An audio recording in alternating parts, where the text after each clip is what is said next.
Hi, good afternoon and welcome. My name is Chantal Verna, and I'm Associate Professor of History and International Relations at Florida International University in the Green School of International and Public Affairs, and with very close affiliation with our main sponsor today, the Kimberly Green Latin American and Caribbean Center. And we're very grateful also to our co-sponsors for this event, the Haitian Studies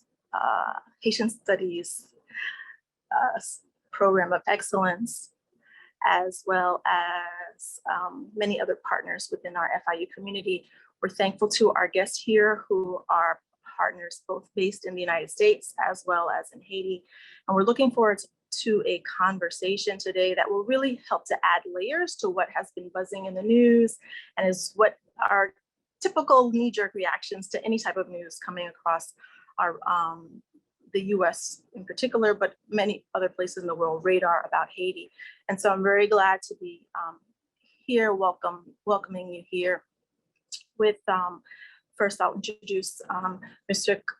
Constantin Chéry, who is an assistant vice principal here at Miami-Dade County Public Schools.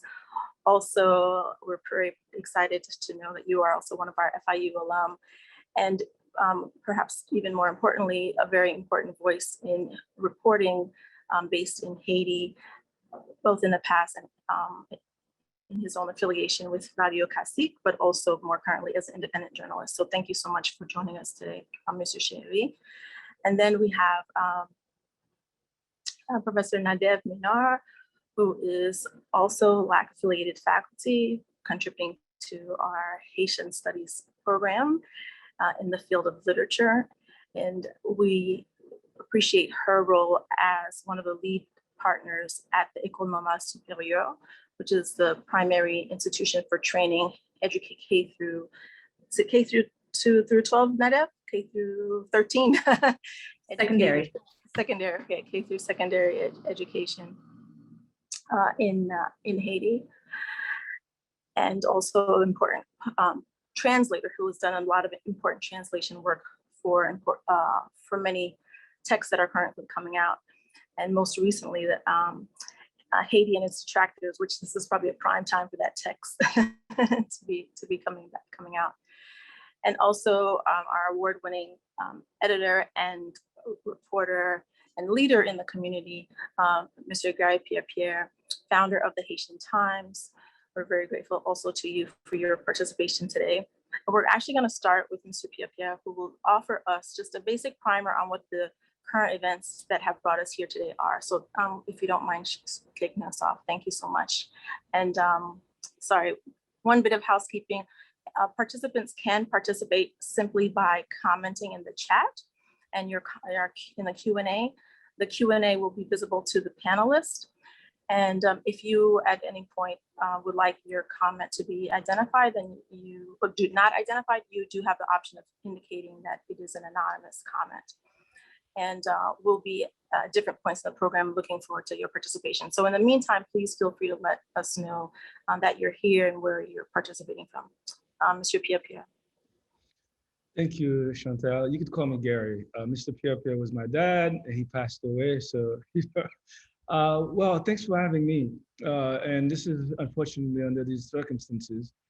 Where do I start? I get, as a storyteller, I could start at the beginning.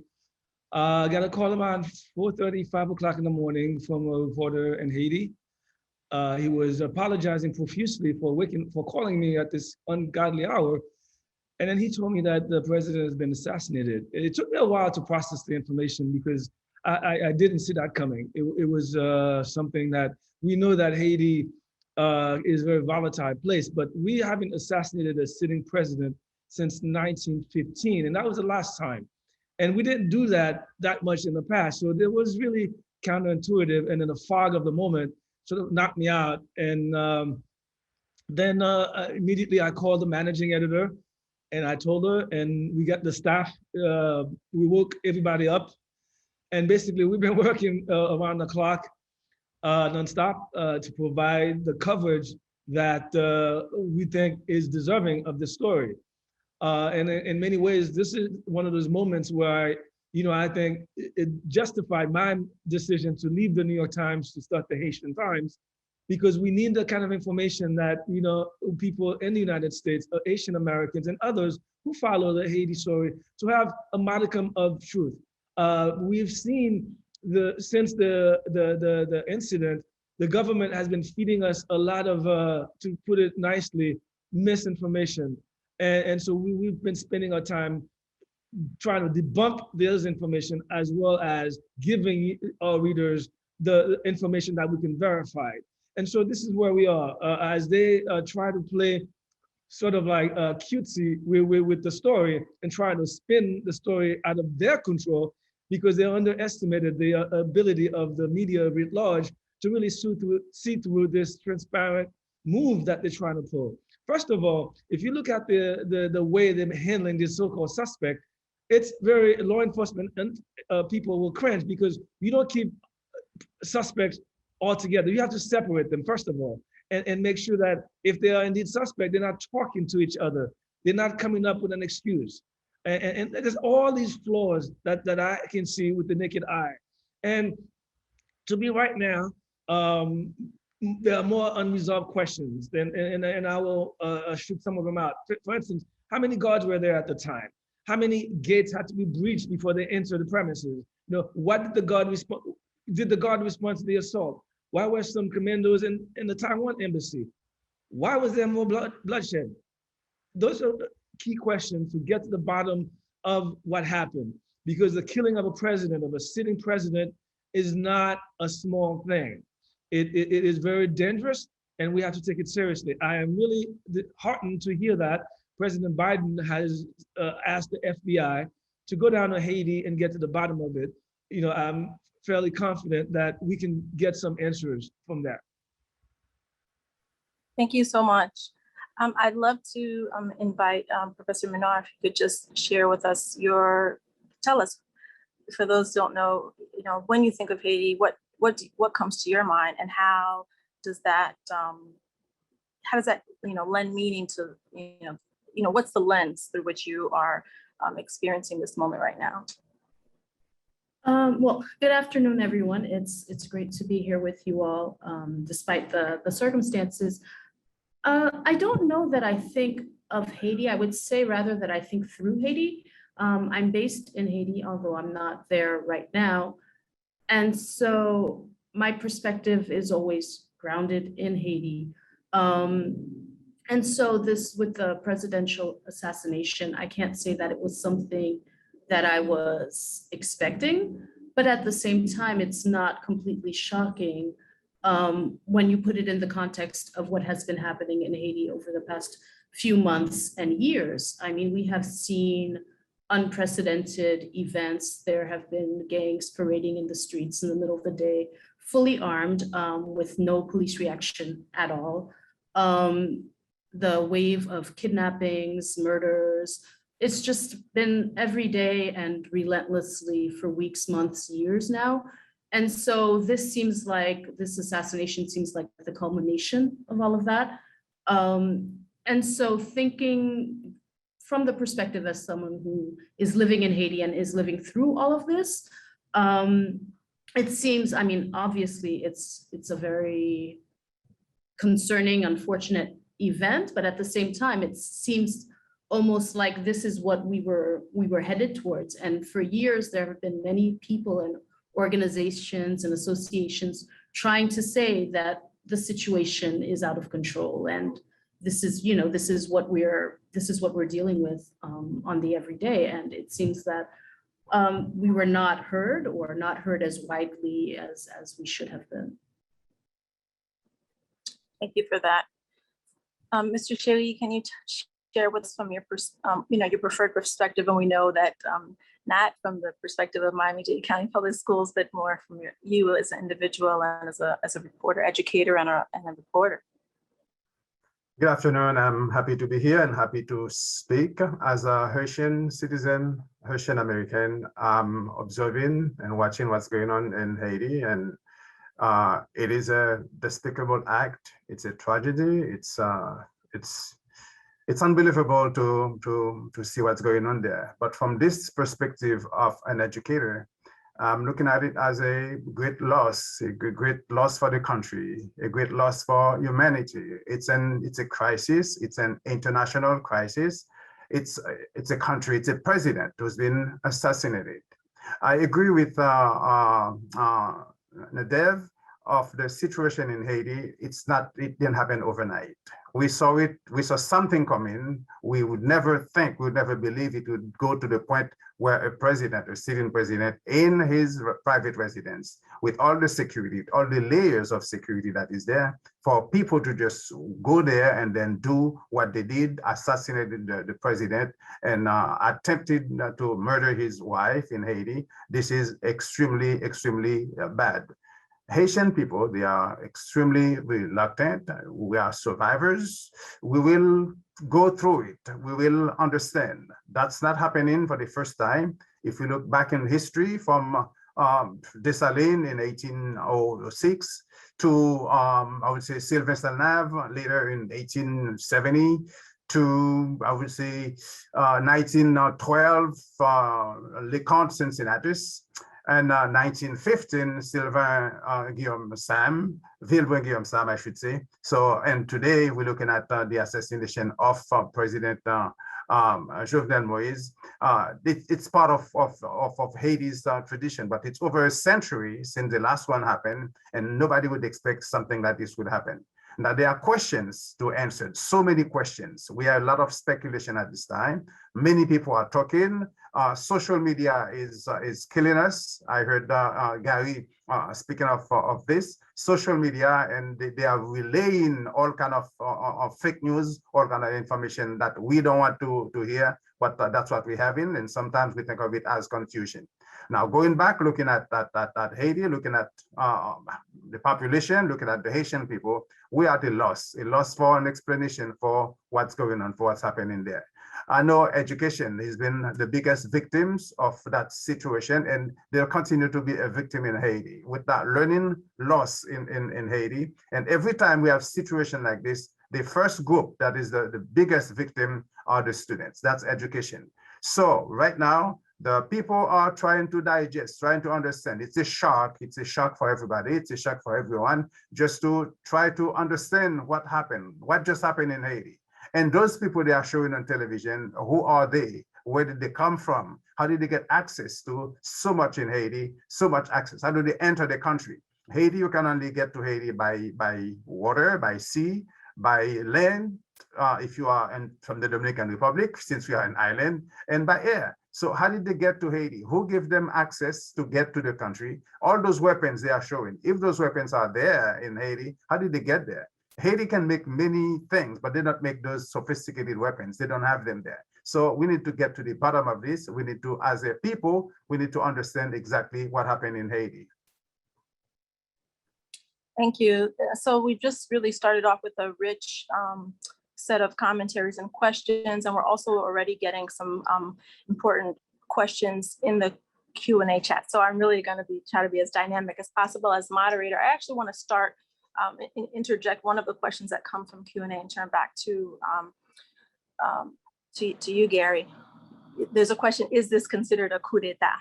Right? And so I think in the news, right, this is what we've heard about a lot. And so this moment for many people offers a shock and a challenge in different ways. For me, as a scholar who looks at who has looked at the post-US occupation period and thought about Haiti through the lens of turning points, right, key moments and moments of transition, that's what I see this period as, right? That this is really going to be another major critical turning point. Now, what we turn towards, of course, is going to be the main question. So just very concretely, can you just offer some perspective on, is this considered to be a coup d'etat?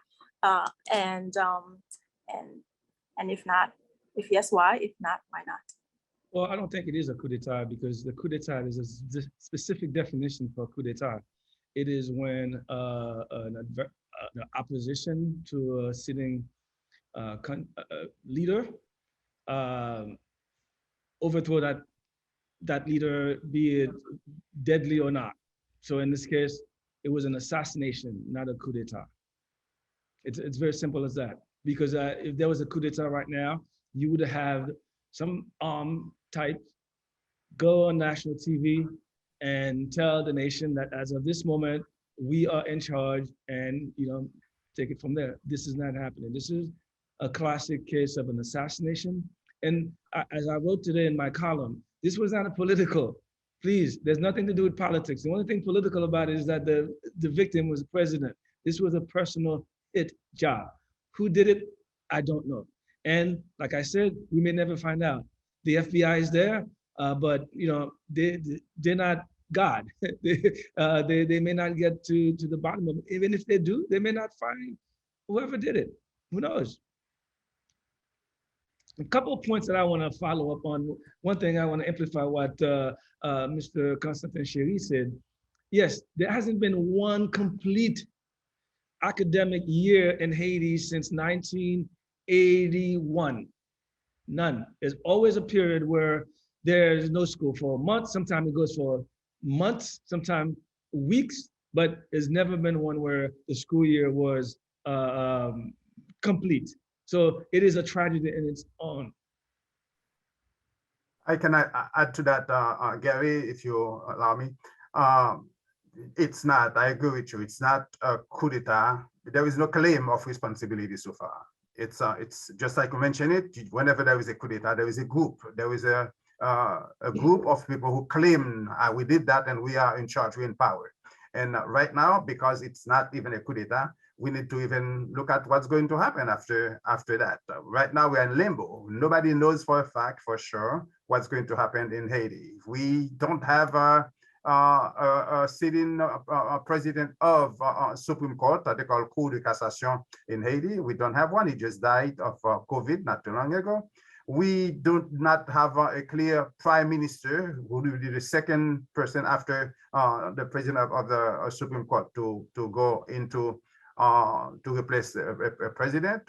We don't have that. We don't have even somebody from the parliament to do that because it's been dissolved. So right now it's very critical. It's not a coup d'etat, it's an assassination. It's a Haiti has experience of seeing things happen this way, but this is the first time something of that happens at that level, and we don't even know where to go from there. There are several scenarios, we can look at them, but right now we still don't know what's going to happen. Now, speaking of disruption of education, disruption of learning and teaching loss in Haiti, you're right, Gary. I was a kid still in 1981, 82, 83, I was in school. And I started my college, university in Haiti, State University of Haiti, a Faculté des Sciences Humaines, and I studied in 1983. The cycle should be 4 years. You know when I finished from 1983? 1994. Okay, something I should have done in 4 years. It took me 11 years to do it because of disruption of education. This is at that level of university in Haiti. Now, when it comes to grammar school, primary, secondary school, those this type of disruption, it's been an ongoing situation, and that is going to continue to affect education, to affect in schooling in Haiti, teachers, training for teachers, teaching for students, learning loss. How do we compensate for all of this? All this is going to be taken into consideration. And later we'll talk more about the type of cooperation we're looking for. But right now, this is a very, very serious situation. Thank you so much. I want to just bring you in, Nadev, because I'm not sure. I see you also want to chime in. And I don't know if this is what you want to attend to, but I'd like for you to, if you could, just follow up on this question of violence. And there's also a comment in the Q&A about that, right? So there's a discussion of this as assassination, whether we talk about assassination, whether we talk about past experiences of coup d'etat. You know, you made a very important point about this not happening within a vacuum. So I just wanted to know if you could speak a little bit more to that. And so what would be a very constructive lens through which to consider this moment, right? Right. Well, first of all, I think it's too early to be, I guess, firm in our pronouncements about whether this is or not a coup d'etat. It's certainly not being claimed as such by anyone at this point, but there's a lot going on in the ground, right now. So I think it's very early, and especially since we are receiving so much misinformation from those who have taken, who are speaking as authorities. And because there is so much institutional vacuum at this time, so many of our institutions have been systematically destroyed over the past few years, from the Cour de Cassation to the Parliament. So many of them are inexistent or severely debilitated because they have been systematically eroded by the PHTK regime. So I think it's really early to say what this is. Yes, it's an assassination. In what context? I'm not comfortable saying for sure yet, and I don't know that we ever will be. But there was a question, I think, in the chat about the cycle of violence, and Monsieur Chéry mentioned the various assassinations that have taken place in Haiti. And I do think we have to consider all of this historically. None of it happens out of the blue without a historical context. I don't know that there is a cycle of violence in Haiti per se, or any more so than in any other country. I certainly would not venture to say, as we see often in the media, that Haiti is a violent place, that Haitians are violent, that we are stuck in this cycle of violence. I think these are loaded terms that do not necessarily come from a Haitian perspective, right?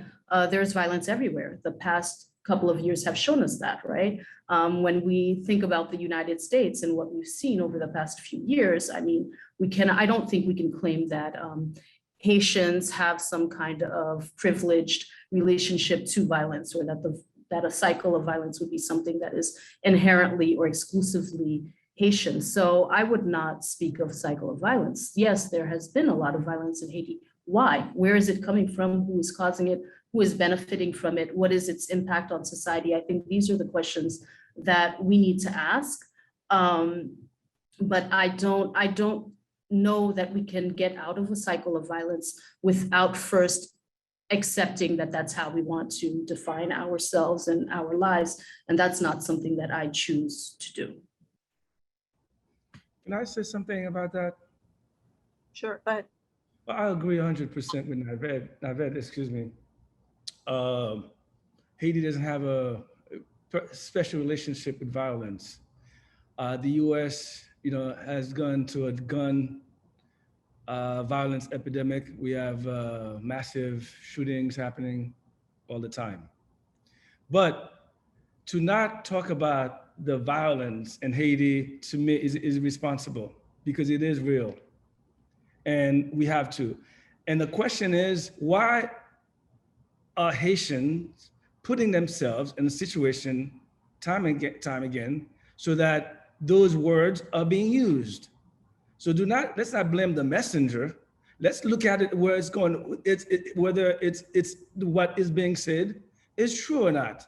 I mean, in the 30 years that I've been covering Haiti, I can tell you, I can predict what's going to happen in an election cycle. We do the same thing, and I have predicted it. I know exactly what's going to happen, because that's the same thing. So there's a 5 to 10 year cycle where we're in the news like we are right now, for whatever reasons. And outside of the earthquake in 2010, it's always man-made disasters that we leave ourselves vulnerable to criticism or to racist tropes to talk about, to define us the way they have. So I would not play the victim here. We have to decide, okay, what kind of nation do we want to be? Do we want to be the pearl of the Antilles, or do we want to be a nation of mendicants? I'm not saying that we should not speak about violence. We definitely do need to talk about violence and where it's coming from and what its impact is on society.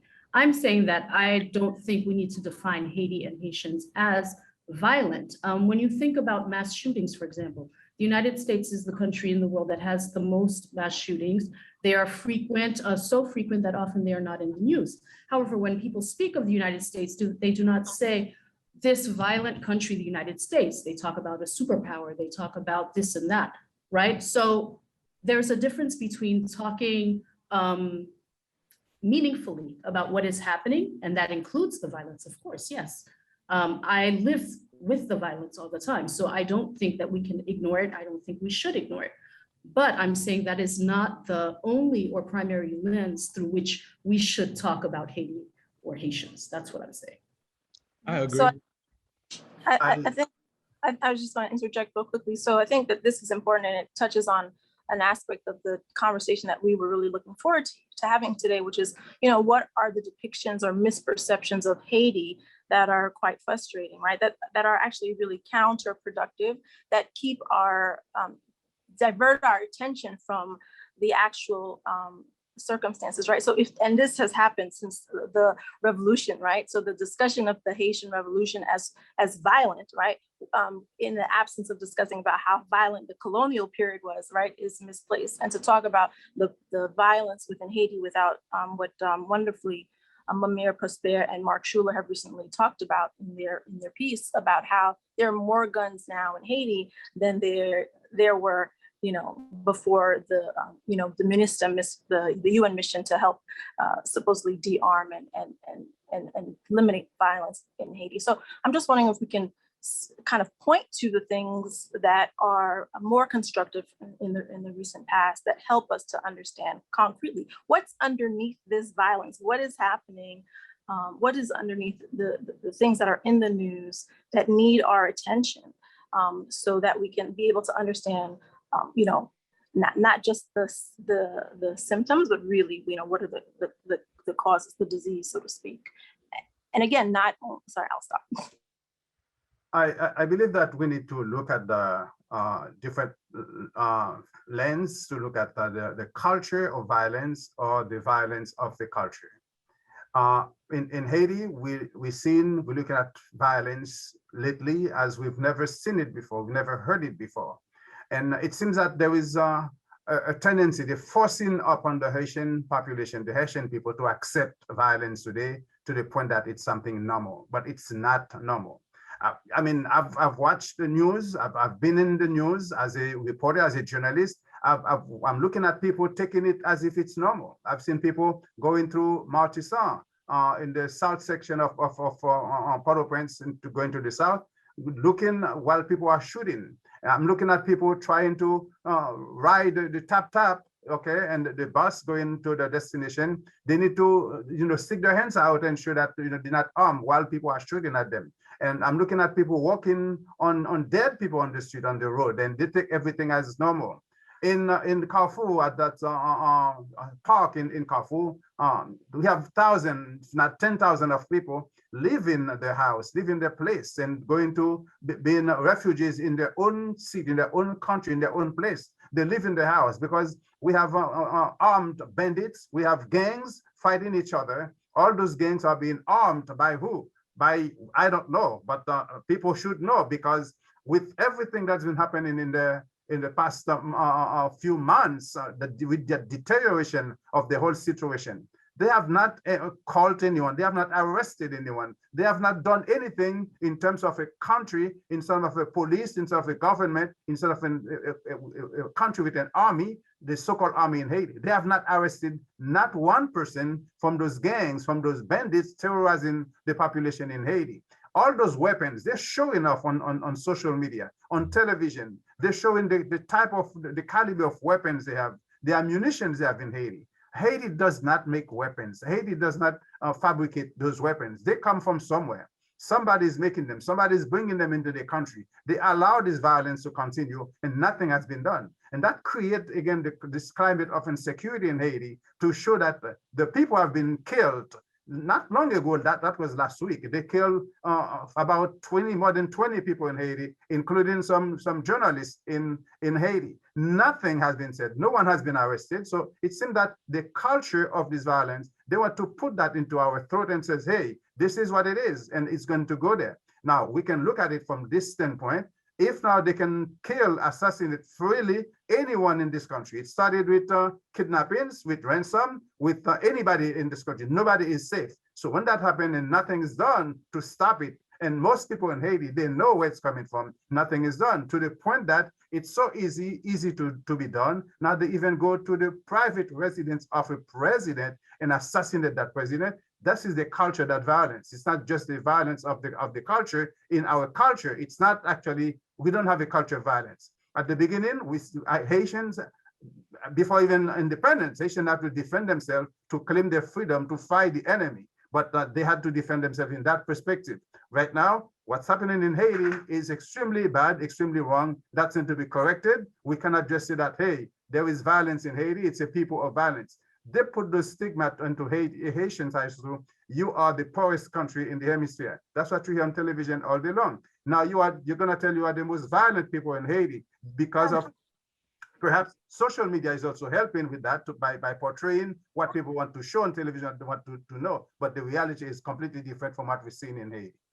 Okay, thank you so much. I want to just come back to maybe I want to count, sort of temper where we are in the conversation now to have maybe Nadef, since you're based in Port-au-Prince, you said you've been living through the difficult challenges. What would you say have been some of the more encouraging things that you see, promising things that you see, things that you sort of would like to sort of see have more breathing room, right? Like to be supported.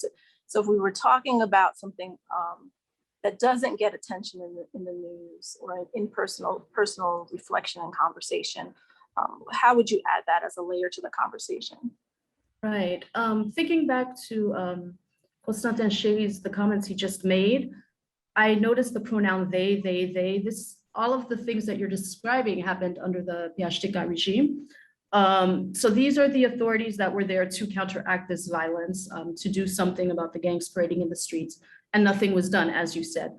At the same time, to answer your question, Chantal, there has been a lot of organizing, a lot of associations, organizations, individuals, trying to say something about the violence, because you cannot, if you're not armed yourself, there's little you can do physically faced with the gangs and whoever else is perpetrating this violence. But we have seen a lot of solidarity movements in Haiti over the past few years. We've seen a lot of organizations emerge, all types of organizations. We've seen movements on social media. There have been a lot of marches, a lot of protests, all kinds of movements. And I find that encouraging that so many people, among them a lot of young people, are so involved in helping to create something better, saying that they want something better, that this is not how we want to live, and we're going to do what we can about it, little as it may be, right? Because again, to return to my earlier remarks, we have been saying this for years now. The organization the association I belong to, GADI, was formed in 2018.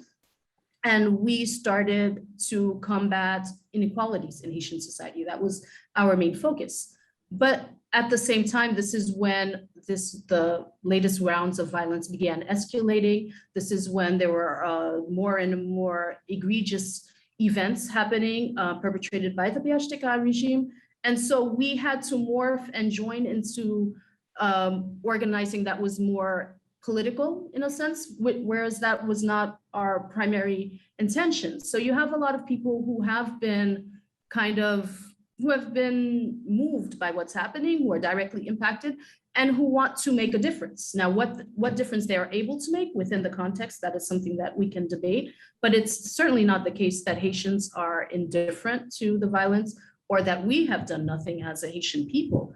When you talk about the people in Matissan, so many people are moved by that and have tried. You have people saying that they have trucks full of water that they want to bring to the people in Matissan, and because of the gang fighting, they're unable to get there, right? So you have people, a solidarity movement where people want to help their fellow citizens and they are unable to.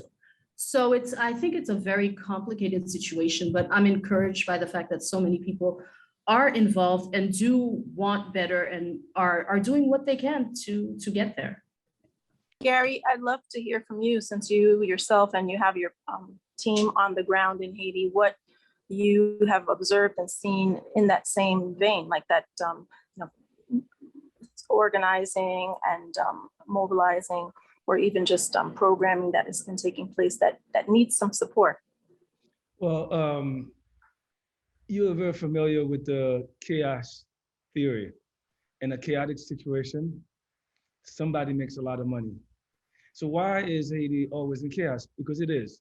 Let's call it that. But again, we all agree the Haitian people are not violent per se. They don't have that in their DNA. In fact, I've always argued the opposite years ago. And the conditions that I saw that people were living in Haiti, and I said, I'm surprised that this place is not violent. I remember I was asked the same question when I was heading down to Haiti to cover the earthquake. Are there going to be rioting? And I said, listen, the rioting that you see in Haiti, or the violence that you see, that's political violence. That's politically motivated.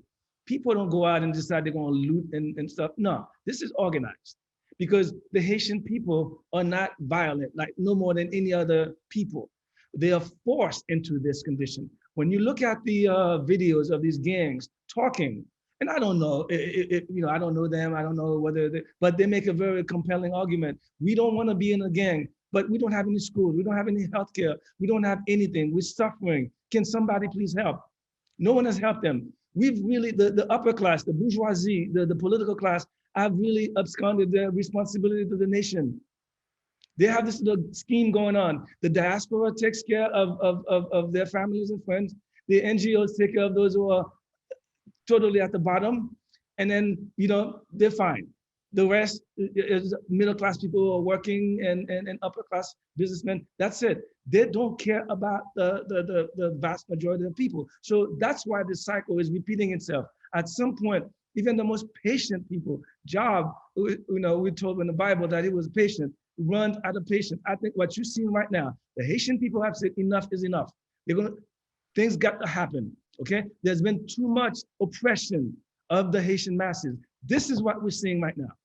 This is it, because like Bob Marley said, they made their world so hard. Every day people are dying. This is what's happening because we never refuse to give, we love monopolies. It's zero-sum politics, zero-sum business. They don't work because at the end of the day, it turns to zero. We need to learn that. We need to come together. This is a seminal moment for us.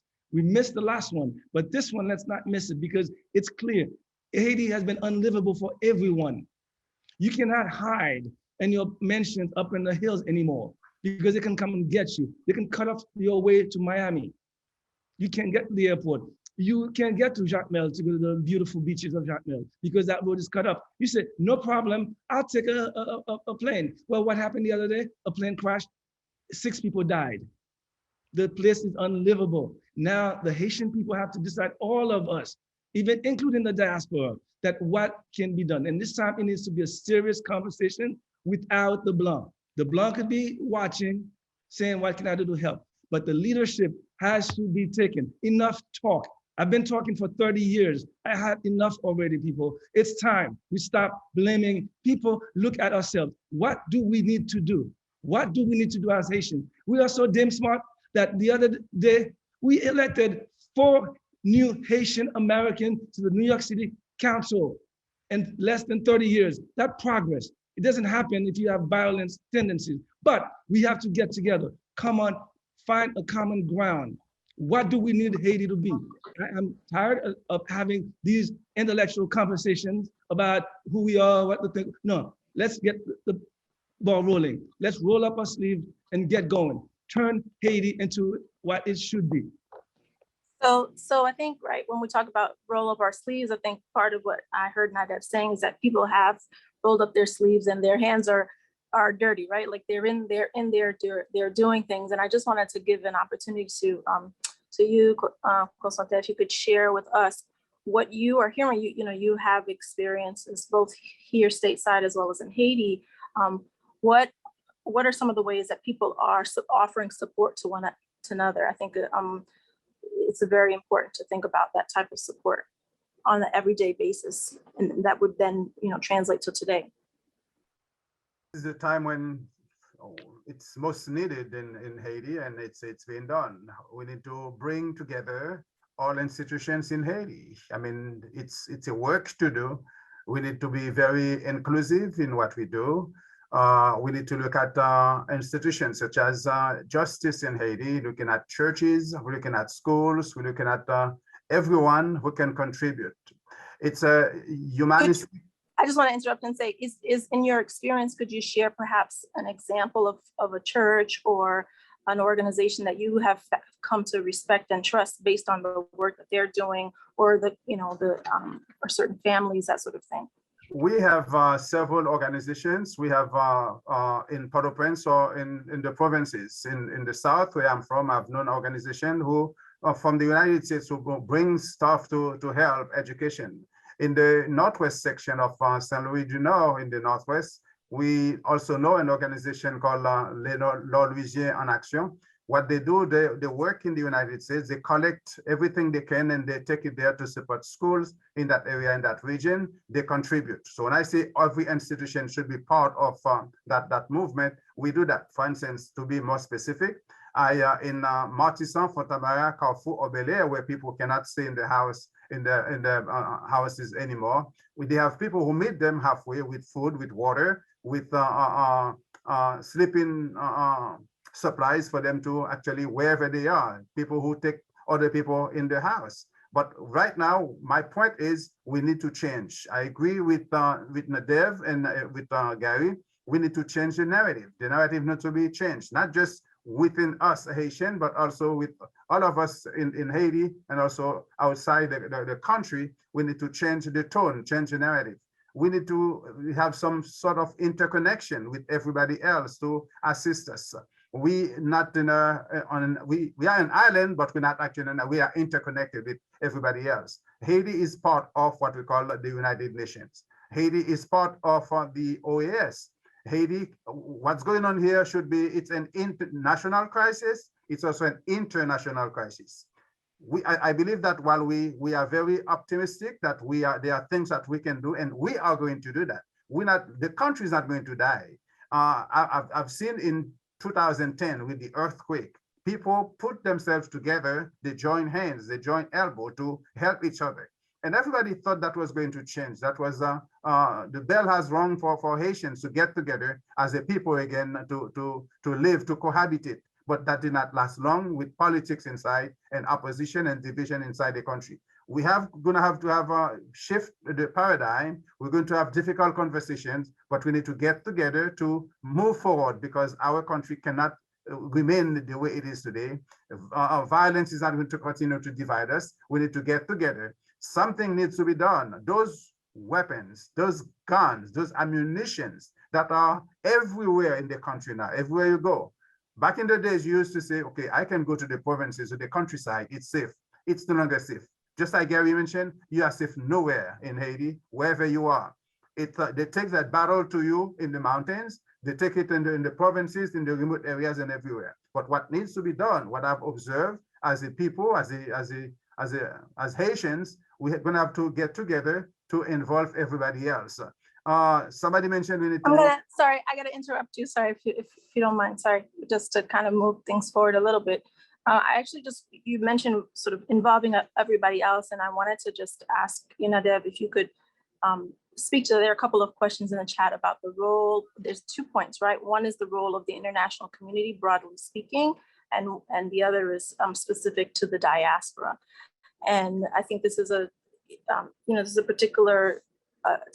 For me, I would say it's a very touchy situation because there's also the question about foreign involvement actually in the centrality of foreigners in the problem itself. And so what is a place, if any, for foreigners in the solution? Wow. Yeah.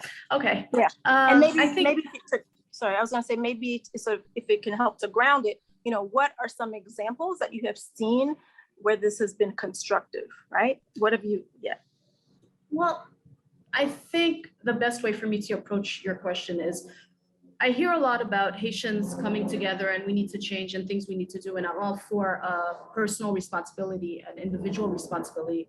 And that's certainly important. For example, but we have to also think about the institutions, right? So we have to think about who is charged with guaranteeing security in the country, who is charged with providing Haitians with an education, who is charged with building hospitals. And we have to have the means with which to hold those people accountable. So yes, there are individual solidarity efforts, there are group solidarity efforts, those are important. But we're supposed to have institutions, right? And so the protests that started in 2018, for example, were saying, look, we've got all this money from Venezuela. Where are the institutions that we're building with this? Where's the infrastructure, right? When we don't have that, it's hard to tell people, yes, but you have to build something, because what are we building with, right? In terms of the international actors, that's complicated, right? Because it's not, we're saying, yes, the FBI is going to come help investigate, but it's not like the FBI is a disinterested party in Haiti. The United States is not a disinterested party. OAS is certainly not a disinterested party. So yes, there are international institutions that we are members of, but that doesn't mean that any assistance that they provide will be assistance, right? They have their own interests. And typically, or perhaps not typically, but what you would want is to have people leading the country who are able to safeguard your own interests while dealing with the international actors and accepting whatever assistance they have to offer and that we might need. Unfortunately, in the context in which we find ourselves today, that's not really the case, right? We saw one of the biggest protests over the past few months. Protesters were they were directed against Lalim from BNU, from the United Nations, right? Because she had been downplaying the extent of the opposition to Moise and his government, his regime. So it's a very complicated situation. I would say at this point, the most important thing is to be involved as much as possible with Haitians who are living the situation. And so if you're an international actor, individual or organization, who are you talking to in Haiti? Who are you working with in Haiti? You certainly cannot come from abroad and impose whatever you think might be the solution, unless that is your vested interest, unless you're aiming for something that is not necessarily the well-being of the Haitian people. But if your end game is the well-being of the Haitian people, I think the first thing that you're going to do is to find Haitian interlocutors, if you don't have them already, which you should, right, if you're working in and with Haiti. Thank you for that. So Gary, can you share with us maybe some experience of some people, experiences that, or an individual or an organization that you've witnessed that you would like to bring more attention to, that you would want to highlight in that same vein? Well, I would not point out one group specifically. I think I agree with Naved. I'm sorry, I am butchering your name, so pardon me if I have. Nadev. Nadev. I'm gonna interject something I wanted to say earlier. You said blanc. I say don't pull your blanc card. For those who didn't know, blanc is just a foreigner, not just in terms of whiteness, but he's gonna work on that. Okay, thank you for that clarification. But I do believe I've met a lot of entrepreneurs working on all kinds of sectors. Because we have we started an e-commerce site to sell artisans goods, paintings, shoes, clothing, etc., out of Haiti. And I've met a lot of these people, and that's the reason why we did that. I didn't one day decided that I wanted to become a vendor. No, I just felt that it was a way to empower, give them access. But the thing is, that has the situation today has affected that. Since a year and a half, we are unable to get goods from Haiti, and it's tough. And that's what I'm talking about, because the good faith efforts are there, but it comes to a point where everything stops, and then it's hard to start again. And that's a cycle that I want to break. You can take anything, all the efforts. I know of Raji. I didn't know Naved well, but I knew because the name is very catchy. It means that I'm fresh. I'm in your face. I'm bold. That's what it means. So I was aware of it and the work that they were doing. And so yes, there are lots of others out there. I've been meeting a lot of young people particularly, but they don't have the support that Naved said. Those who are in charge, they don't have the support of the system, of the institution that says, okay, what do you need? How can we build capacity? It's just a lot of Herculean efforts by individuals that's not sustainable. And that's what I was talking about. Let's find a way to get all these smart people. And I do believe we are very smart, industrious people, to give them a chance to move on. And you know what? The international community, I don't have much faith on it because it's not its job to make sure that Haiti functions. It's our job. You know, there are certain things they could bring to help us, but decisions, you know, have to be made by us. Just like this Lalim pronouncement proclamation yesterday about that, oh, Claude Joseph is the prime minister. Really? I mean, you're doing the same mistakes that got us here. Stop. Stop. And we need to talk about that. We need to push back on that. So like unilateral, we went to the UN, also, okay, we decided who's gonna be the prime minister. No, it doesn't work like that. And we need to push back hard on these things. So Nadev, can you share maybe some of, you know, what is the type of support that your organization or other organizations are looking for? And then I wanted to then turn to Constantin Chéri to say, you know, who are the people that you're interfacing with that may be well positioned to offer support? Well, in terms of support, I think in a context like this one, people often ask what they can do. And I think one of the most important things that people who live and are citizens of other countries can do and that they don't do because they don't necessarily see it as very active or important, but is to contact their own leaders, their own representatives. I mean, if we are living in democracies, right, because everyone around the world is teaching Haiti about democracy because they're living in democracies, contact your representatives and tell them we do not want you doing this in our name. Because all of these actions are taken in the names of people from the United States, from Canada, from France, from Brazil. And so I think the pressure has to come also from citizens of those nations to their own governments, right? To the other institutions.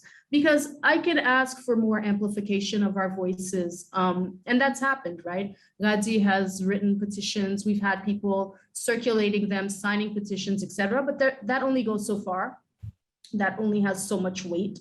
So I think when we're at a turning point like this, where there are all these calls for foreign intervention, for example, foreign intervention has never brought anything good to Haiti, right? It's one thing for Haitians to say we don't want a foreign intervention. It's another thing, I think, if a majority of citizens in these countries that want to invade say we do not want this. It might happen anyway. We saw that with the Iraq War, right? But I think that's an important step that many people don't think to take, is to contact your own representatives, your own governments, and say what you want or do not want done in your name, because it is being done in your name. Thank you, Mr. Chéri. Then I have a follow-up question for you, Gary, about those big mistakes that are being made. So Mr. Chéri, if you could just share with us, who do you see as being able to offer some support, or other ways that you see people trying to lend some support in a constructive way?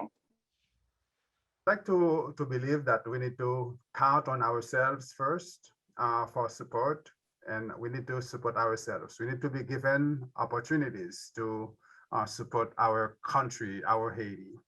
Looking at ourselves now, they call us diaspora, living abroad of Haiti. There is this refusal to accept that we have so much to offer to the country, and everything has been done to keep the diaspora away, except to send money when it's desired. And but we need to find ways to, first of all, establish what we need. People cannot tell us what we need. We need to tell them what we need and how we want to have it, to receive it. For instance, we need assistance. We need technical assistance that we're not getting as much. We need help. We need the cooperation with other people, not to put something, in our plate and say, this is what I think you deserve. We give you this or that. I'm giving some examples.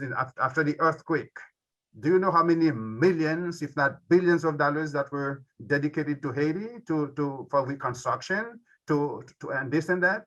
Where did that money go? It's not just the money. The money may have come to Haiti, or they may have transited through Haiti and go somewhere else. So what we need, we're not receiving it. We need cooperation. We need institutions like abroad. We tell them we have a plan. We have we tell them, for instance, in school, in education, in university in Haiti, we need training. We need to exchange with you. We need you to send some students to Haiti to observe. We need professors to come to assist our professors during the summertime or whenever that is possible. We need to not have these NGOs in Haiti dictating everything that is being done in the country. We need to reclaim that independence that we don't just have on paper, but we have it, we control that. When organizations or institutions from abroad trying to help Haiti and they give that money to the government and there is no follow-up, there is nothing that tells where that money is going, that's a problem. That Petro-Caribbean money in Haiti that has been wasted, that caused us so much trouble today, nobody knows what that money has been done, what they use it for. So we need, as a people, if we're going to get cooperation, if we're going to talk to our friends, our partners, the three biggest partners of Haiti, France, Canada, United States, they need to know what we need. We need to tell them. They cannot dictate what they want to do for us. We need to let them know exactly what we need. Instead of having Haiti to pay back $150 million to France for our freedom, for our independence, France should today said, wait a minute now, let's talk to Haitian, let's talk to Haiti, let's find out what they need, let's return that money to them, let's work with them instead of providing them what we think they need, but they need to tell us what they want and how they want to handle it. Thank you. Gary, could you just, we want to go back a little bit to this, what some of the recurring challenges have been from your vantage point, and then move to some solutions, right? What are the solutions that we're looking for? Well, the challenges are very obvious. I was just gonna say, and I think we were speaking specifically in the context of our relationship internationally. Yes, and I am speaking of that because we keep bringing them in, asking them for help. It's great, but under what conditions? What are the terms? And is this the better deal that we can get? You know, it's like going to a bank for help, for a loan. Well, there are conditions that the bank imposes, and then if you don't like the conditions, you leave, okay? And if you don't have the resources, then you go to your family, you go to friends and say, hey, listen, I need a loan. I have the job, you know, but the money's not coming right now, and can you help me?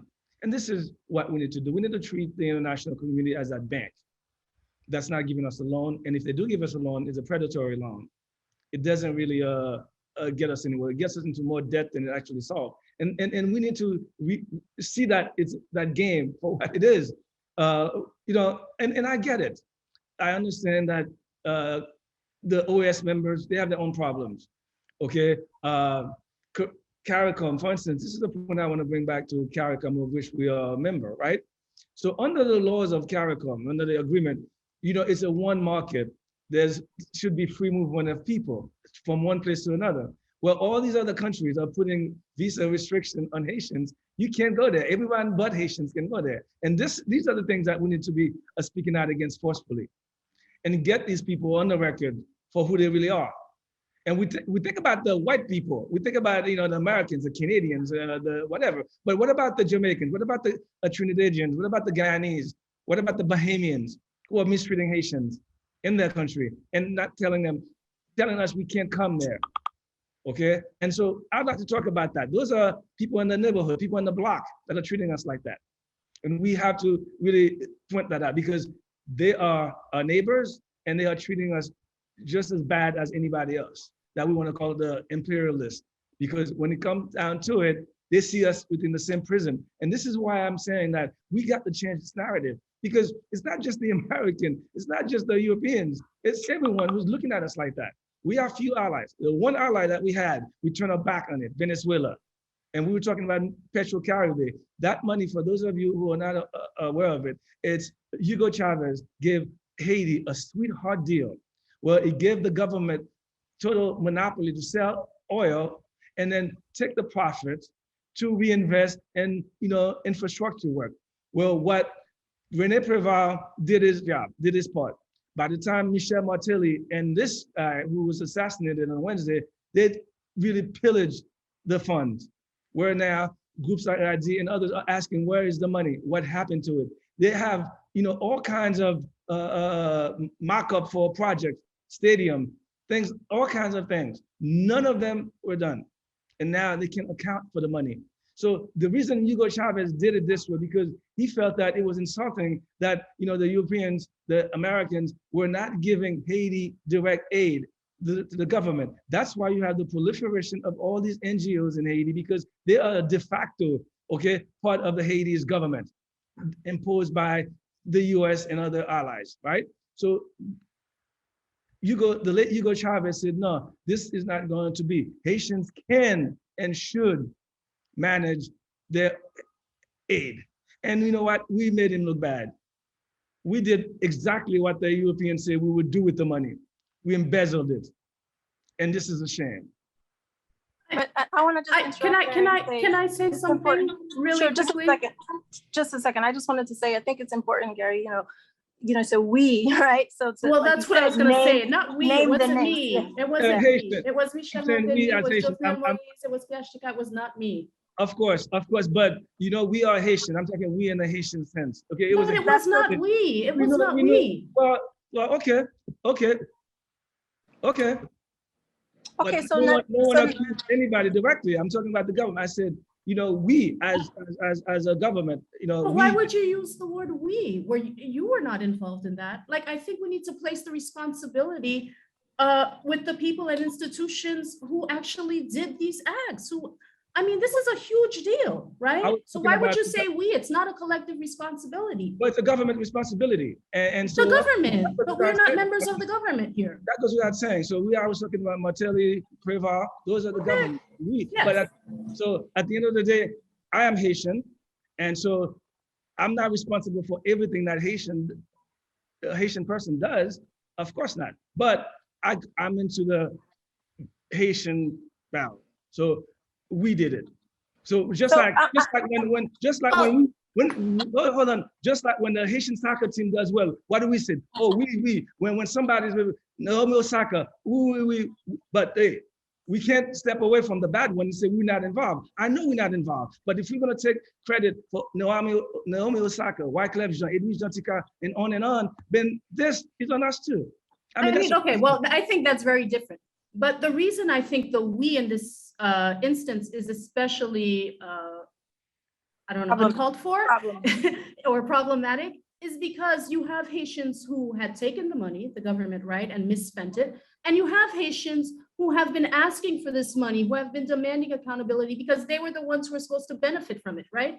You have so many Haitians who don't have access to healthcare, who don't have access to clean water, who don't have access to schools. They could have used that money, right? So they're asking for it. We're asking for it. We're in the street saying, where's this money? Because this road doesn't function, because we don't have a school, because we don't have a hospital. So you have to parse out the we, right? Because you have a we that's responsible and you have a we that is being victimized by the theft of this money and who is trying to now call somebody to account and say, listen, we need this.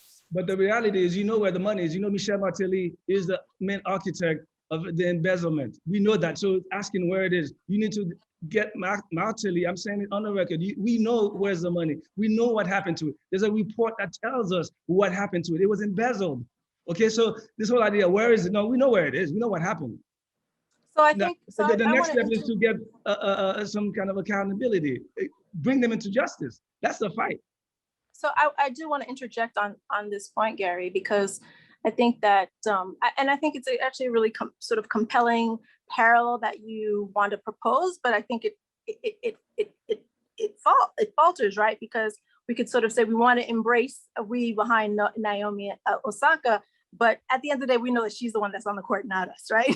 We're just trying to make it to the gym, and so, but in terms of the where there are egregious acts, right? And even talking about the Haitian government, there are individuals in it, just like in any other government, where there are individuals who are actually working for they're not doing these things, right? They're working in constructive change. And to be able to call names is something that we have not been very good about doing.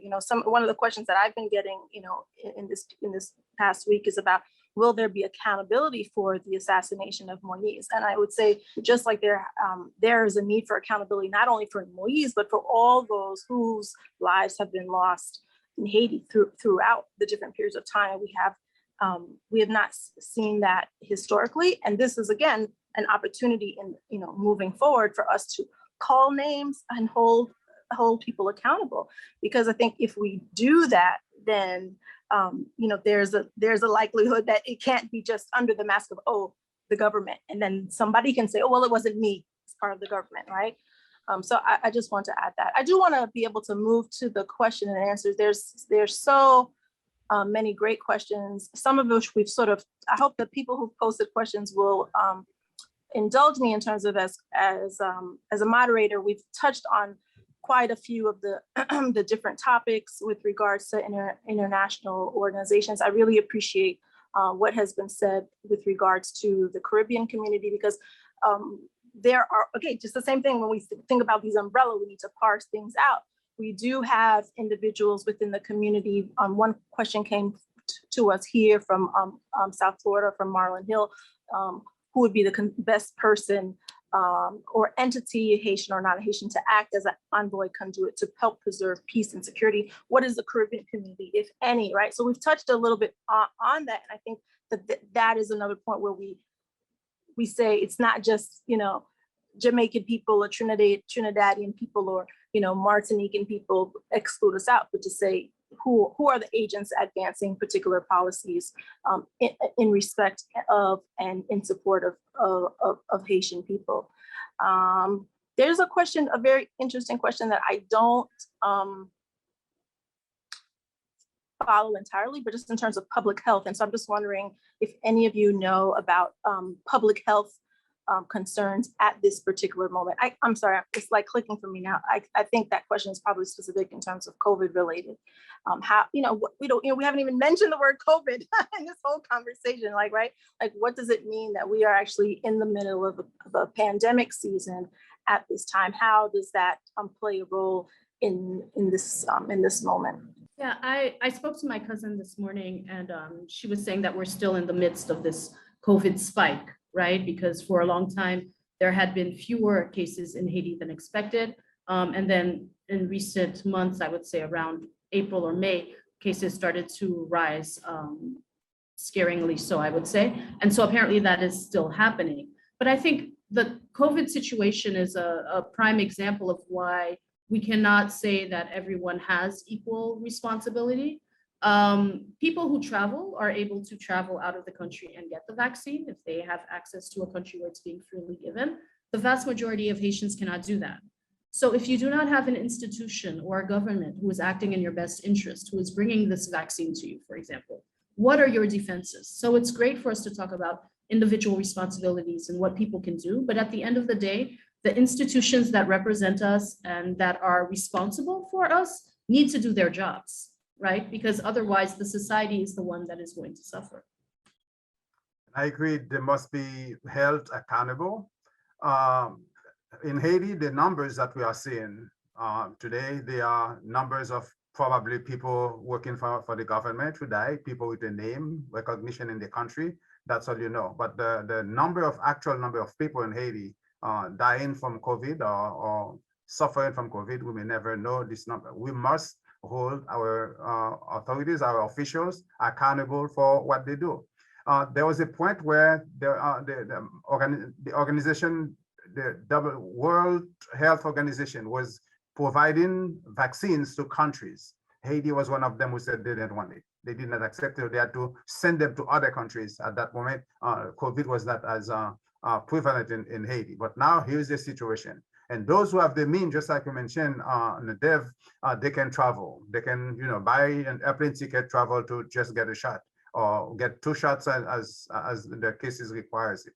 But the majority of the people, they are dying, and they cannot travel, they cannot go anywhere. And the Ministry of Health in Haiti cannot even help them. So this is on accountability. They're not responsible. We need to hold them accountable, even if we need to bring them to justice for what they do to the people. It's just like you commit a semi-genocide by letting your people die. When they offer you an opportunity to vaccinate them, you refuse to get the vaccine. And that's a government in place who refused that. So this is plainly wrong.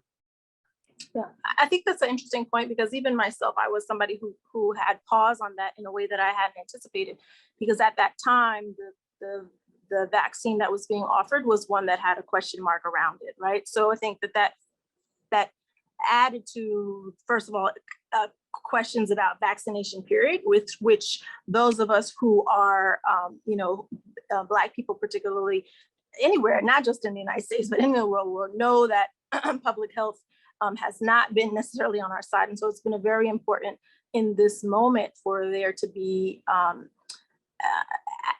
allies that help us to trust, right, what it is that, why it is that we would participate in a vaccination campaign.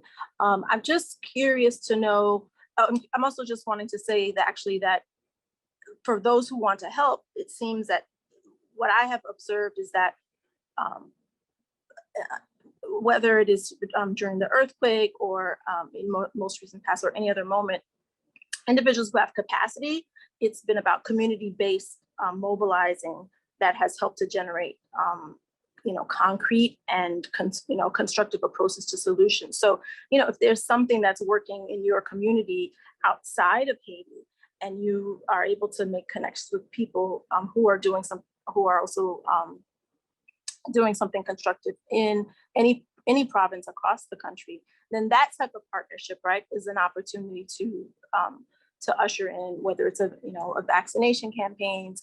I mean, I think these one-to-one connections, not only in terms of generating dollars, which tends to but not only in terms of dollars, but in terms of in-kind support, again, in collaboration and in response to requests that are coming from in country, instead of like flooding the country with anything particular.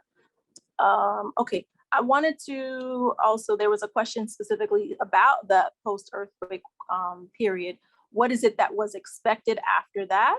And how what are some things that we could learn from that moment, right? If it was not the turning point that they thought it would be, elaborating on what more was expected and rather than why it didn't occur, but like what needs to happen so that for example, funds were offered or assistance would be offered. What could help people who are genuinely interested make some contributions at this moment? Well, I think a lot of people post-earthquake saw it as a turning point, myself included, for the Haitian government and Haitian society to move away from certain practices that were detrimental, right? As a way to maybe forge stronger connections within the Haitian society, to build stronger institutions. There was a lot of talk about education and how we were going to have widespread public education that would be free and accessible to people, in terms of building better housing, but more affordable housing for people. So I think there was a lot of hope in that time, both inside and outside of the country, in terms of it being a real turning point and an opportunity for things to happen in different ways. And what we saw was that it was more of the same, right? A lot of people got rich after the earthquake. People, again, within and without, outside of Haiti, Haitians and non-Haitians. There was a lot of money that was spent in the name of Haitians, but that never made it to Haiti or to the people who really needed it, right? Some Haitians definitely did get rich, but they're not necessarily the ones that were the most in need. How can we apply those things? I don't know. The past few years have really, I think, brought home to me the importance of institutions. There has been a lot going on in Haiti in the past few years where Haitian citizens, everyday people, see that it is wrong, right? But the institution that is there to ensure that you're able to do something about it has been dismantled. So what is your move then as an individual, right? And so I think your suggestion, Chantal, of working directly one-to-one with individuals and organizations on the ground is a good one. And there have been a lot of those types of collaborations happening in Haiti throughout the years, right? In all kinds of sectors, in health and education, et cetera. It's not all bad. There have been a lot of fruitful collaborations, but I think really we need to build institutions. Now, how do we do that when we're dealing also with a corrupt government, right? A corrupt and oppressive government. That's the question, I guess. That's the conundrum. But you can only get so far when your institutions are dismantled, right? When you're talking about societal change. It's a sad fact, but that's just how it is. We can have the will, but it's very hard to affect a lasting, substantial change when your institutions are not functioning. Thank you so much, Nadev. If I may add, Chantal, in terms of how we can assist in terms of health in Haiti, I know certain organizations in the diaspora, especially in Miami. We have the Association of Nursing Association in Florida. They travel to do vaccination, to do immunization. There is also the Center for Haitian Studies with the affiliation with the University of Miami. They also travel to Haiti. They have the hospital and other centers in Haiti to assist. And we also have the Association of Haitian Educators in DADE in Miami. They also plans and they travel or they provide means for those who are going to Haiti to assist. So we do have some assistance, but now it's a matter of getting it to the people who need it the most in Haiti, and that this is very, very important at this level.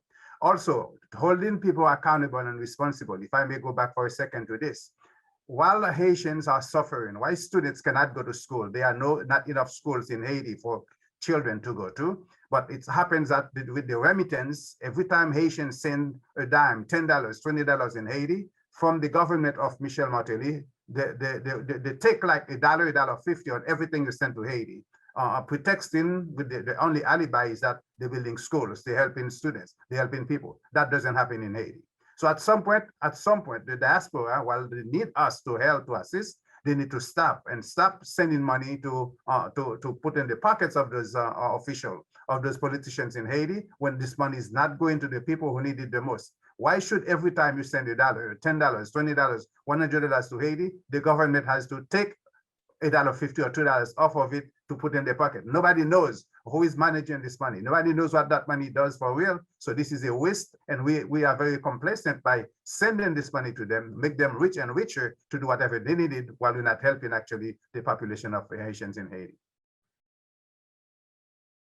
Okay, Gary, you're back just in time. I was hoping that you were, I don't know how much you were, I know you had to step away for a moment. I'm not sure if you feel comfortable chiming in, but, I think you are a journalist, you're an entrepreneur, you're offering a platform not only for information, but also for, to support entrepreneurs, right? And so I think this, I'll say from my own experience as a researcher, right, when I was ready to go to Haiti and when I was in Haiti doing research in the early 2000s, that was a time when there was political protest against Jean-Bertrand Aristide, and the people were saying, well, don't go. And I went anyway. I had the opportunity, right? And I had the privilege to go. I think it's important to say that. And I also had the privilege to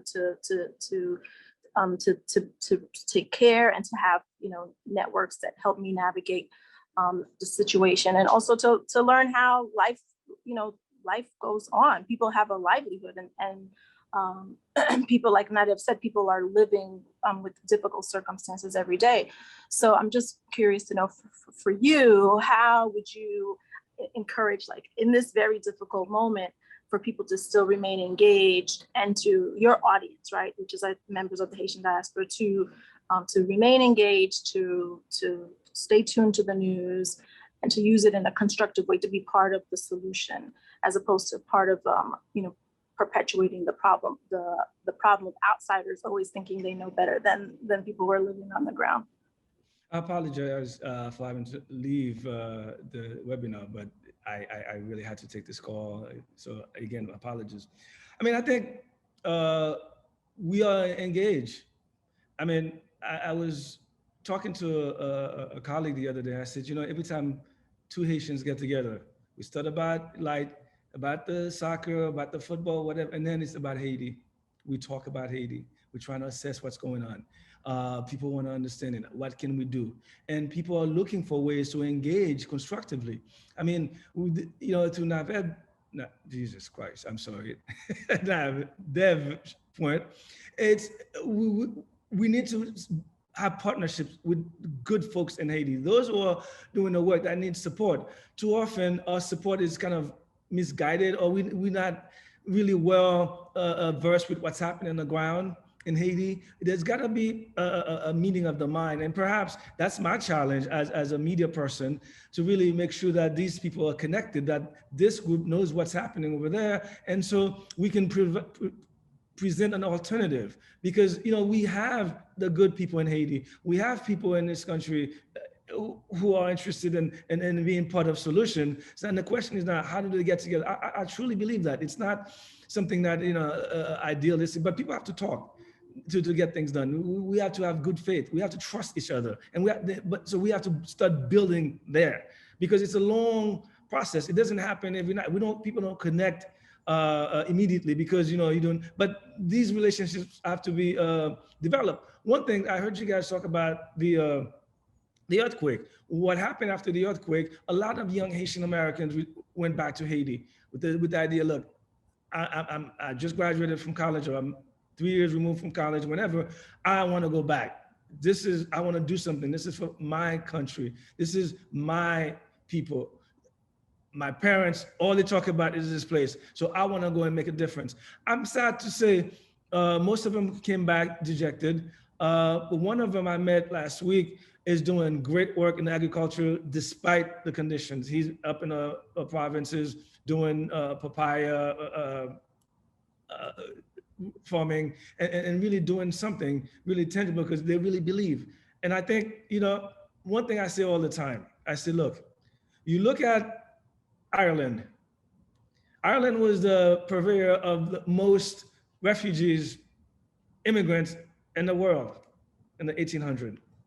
Everywhere, Irish immigrants, because there was a famine, they couldn't even eat the potato, right? Then Italy was a mess. Exactly, exporting people. And you have the Jews created a land in a hostile environment. So I believe that the third, fourth generation of Haitian Americans are the ones who are going to help Haiti, because they will have the leverage, they'll have the power, they'll have the money. Thanks, Gary. I'm gonna go to a lightning round. What I'm gonna do is just sort of ask certain questions and ask for maybe like one word or one sentence responses. And I think just it's important though for us to, I'll just say Blackness and racism as an example of what the challenge has been. In terms of the differences of our immigrant experience. Okay, so I'm just really gonna go through this.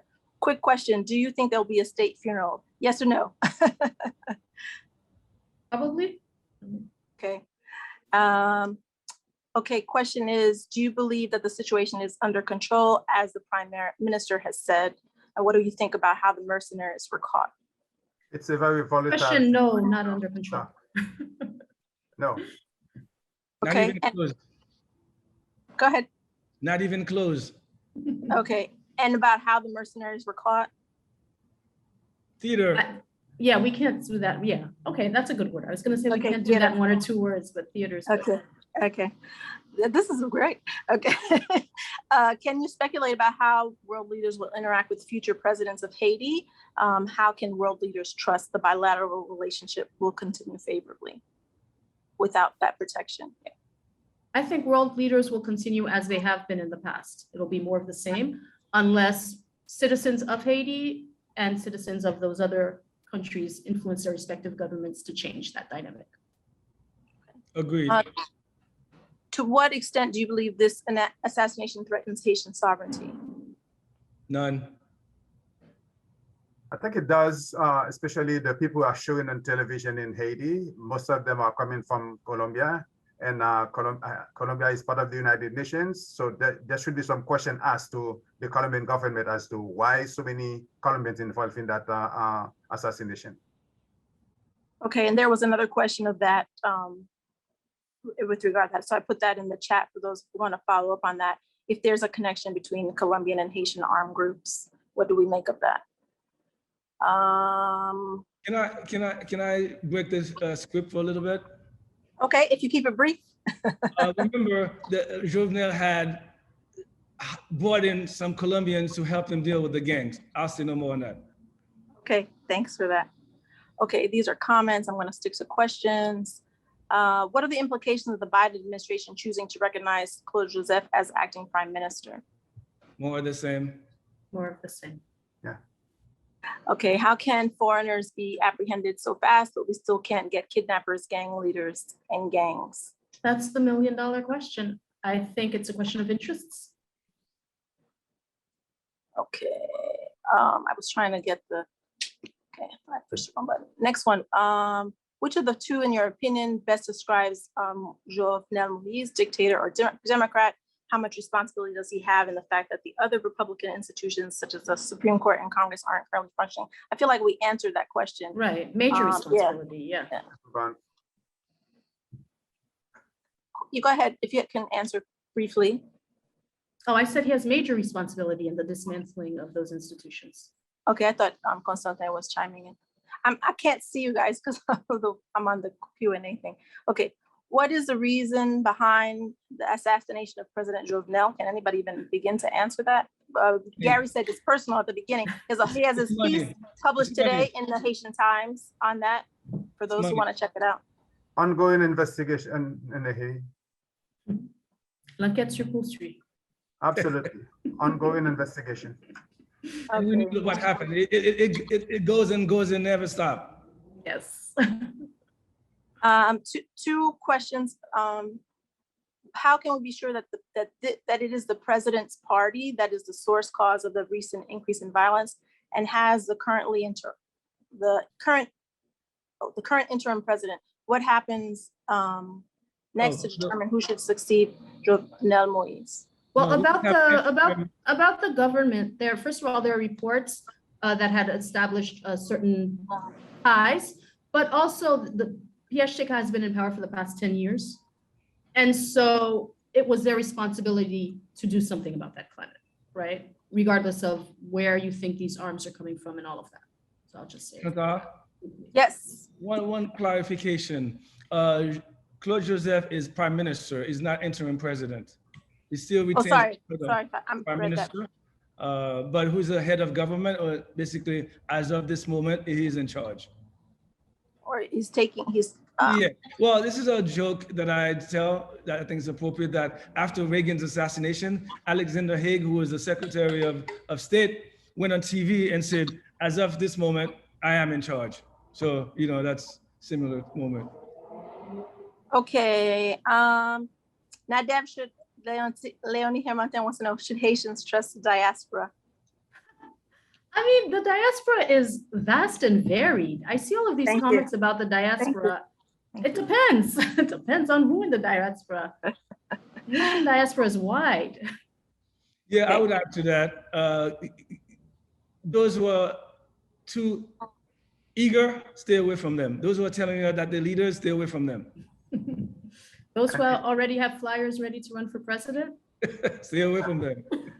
No, it also depends on where you stand, because from those arrested in Haiti, we have Haitian from the diaspora also arrested, and we don't know where that's going. So should we trust them? It's up to you. Right. Okay, one other question is, are we okay with FBI, basically US domestic actors being in Haiti? It seems we're okay with US being unconstitutional, yet become so upset that Haiti is so corrupt. I don't really follow, but maybe somebody else does. Well, to answer this question simplistically, yes, I think the FBI being on the ground can be helpful, because they have the skills to conduct investigation. And in a case like that is, rife with, suspicion and all that, you need someone who had no skin in the game. This is not the military, this is a law investigation. They're they're doing this by the book. Hopefully they'll do it by the book, so that their report will have credibility among the Haitian people. That's the most important thing right now, okay? And whatever they come up with, we have to trust that it's, as true as it can be, because I don't want to be definitive to say that it's true. But yes, there's a modicum of truth to it. There's something that we can hang our hat on and move forward. Okay, this is the last question, and I'm just going to ask you also for some brief closing comments, which is, what do you anticipate the US, again, the US, who's that, will do? And so I would ask you to say who, right, will take action, and do you think that the UN, that's a specific institution, will come back? I hope not. But I think they will, because it's we are a member of this large community, but it's a shame they've been there for 27 years, 1994 until recently. They did change everything. They helped to put the police, the institutions in Haiti, and we go back to the same. So if they go back, we don't see what's going to change. But if there is a consensus from the international community for them to go back, they'll eventually go back. Well, Okay. I'll do everything that I can to fight that. Please. I'm So as serious. Nadev said, we have an opportunity to raise our voices and to mobilize our respective networks and communities across our nation, internationally, for what it is that we desire. Okay, so we have a chance now for each of you to give really just maybe one sentence or one word or one sentence you choose. Closing, what would be the final thought that you would want to leave our audience with? And again, remember, what's the last thing? What is that main takeaway that you would want? I mean, for me, I would, as someone who lives in Haiti, I would want all of you, because I think the majority of our audience is outside of Haiti. And so I would want all of you to pay attention to Haiti over the years, and not just when something like this happens, so that we can establish those connections, so that you can have a better understanding of what's going on, and so that the actions can be positive actions, right? Can be more coordinated and hopefully more fruitful. Okay, thank you. Constantin or Gary? I hope to have many opportunities with this panel to be present and to discuss important issues, not just something as bad as this one happened in Haiti. I think it's very positive that we can get together and do this. But I also know that we are the Haitian people. This people is very resilient, and they will go through this. And regardless where anybody stands, whether you are pro or against PHTK, you are pro or against what the government in Haiti. Haiti is our country. What happened in Haiti is wrong, and it's plainly wrong. Assassinating the president, wherever, that's wrong and it's unacceptable. But we'll go through this. I hope there will be an investigation. We'll get to the bottom of that. Thanks, Gary. Me, I just want to see my fellow Haitian Americans, and I don't call them diaspora because that word is loaded in Haiti. My fellow Haitian Americans to really get ourselves together. I'll put myself in there. I will not put they to us to get ourselves together. We realize the issues that are happening. I've really articulated a lot of the challenges in Haiti.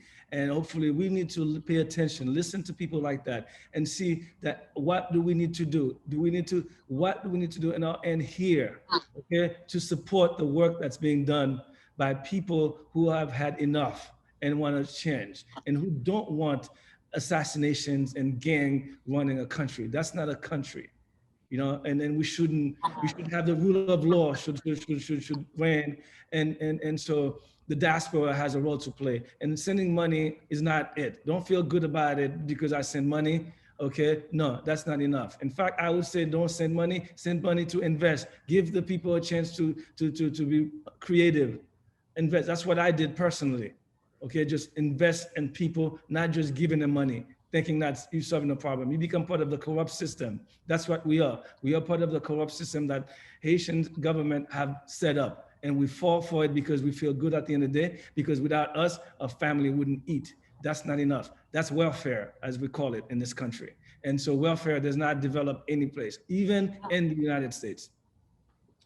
Thanks so much to all our panelists. And I just want to use my privilege as a moderator to say, really, for everybody in the audience, to really just bring your strengths, bring the area of expertise, stay in your lane in that sense, right? So think about what areas and networks or professional or otherwise passions that you have, and look to connect in that level with people who are based in country. One of my colleagues here at the University of Miami has been doing that with regards to mental health, which we haven't spoken about, which is important to think about. So through the Haiti Community Trust and Rubati Santé, really thinking about how we can also take care of one another in that moment. So I want to just at this time, I'm going to pull up my little, so I don't leave anybody out like I did at the beginning. Want to thank very much the FIU Kimberly Green Latin American Caribbean Center, Latin American Caribbean Center's Haitian Studies Program of Excellence, School of International Public Affairs, the Dorothea Green Lecture Series, which was an important co-sponsor for us today, and everyone who took the time to join us from all around the world. We had more than 150 participants at the peak of this conversation. And as a university, we have an obligation and interest in sharing diverse perspectives. And so we hope that everybody's appreciated the conversation and then the deliberation. And like Nada said, keep the conversation going and continue to inform themselves. FIU LAC is an outstanding place to do that. We are actually in the midst of our Haitian Summer Institute. Liesel, if you could put in the chat what the what year we're in now. We're like in a major year here. Our Haitian Summer Institute, which offers not only 24th year, thanks Lindsay, Creole language training, but also, as Nadev has taught, cultural training, and Nick Andre, and I'm drawing a blank on my other colleague's name. So many colleagues who are really helping to, thank you, Fernand Léger. In the fall, I myself will be teaching a Haitian seminar in the Department of History. Stay tuned for what is available in your community. And if it's not there, make the request also not only at the government level, but at the community level. And if there are needs for funding for that, speak to local people who might, as Gary said, invest in the types of programming that you would want to see that would help to facilitate your connections and investment in Haiti so that we can keep things moving in the direction that we desire. We're going to have more events coming up starting next week with another one of our important partners, the Haitian Studies Association, which is also another US-based organization. And so we'll continue this series on reflections on Haiti coming out from LAC. Thank you so much for our panelists and your generous contributions today. And I just ask everyone to please just take care of yourselves, remembering those who have come before us. We didn't get this far without the strength of our ancestors. And so on that to each of you, much respect. I wish you all the best. Thank you so much for your time. Thank you. Yeah. Take care, pleasure.